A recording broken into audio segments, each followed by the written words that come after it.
La dernière session du Conseil des ministres du SILS, tenue en décembre dernier à Ouagadougou, a été sanctionnée par des mesures et recommandations pour les moins importantes.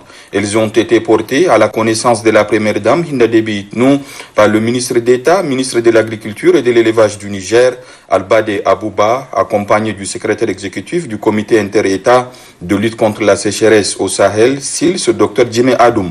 C'est en sa qualité de championne de la sécurité alimentaire et nutritionnelle du SILS, titre qu'elle partage avec sa sœur, première dame du Niger, que la première dame Hinda Déby Itnou a suivi l'exposé qui lui a été fait relativement aux conclusions de la session ministérielle qui a recommandé l'organisation d'un sommet des premières dames des pays membres.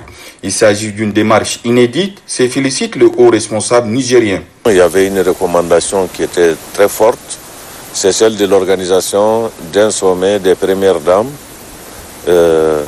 du SILS au cours de cette année 2020. Consécutivement, nous avions le devoir de venir lui rendre compte donc, de cette proposition de l'organisation de ce sommet.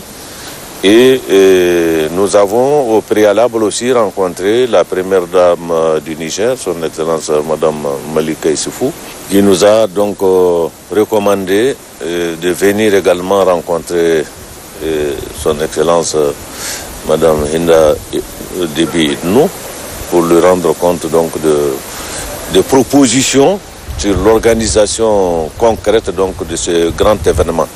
Alors nous avons échangé, elle nous a donné de très sages conseils et des orientations par rapport à l'organisation donc de cet événement phare qui se trouve être le premier sommet des premières dames de l'espace SILS depuis sa création en 1973.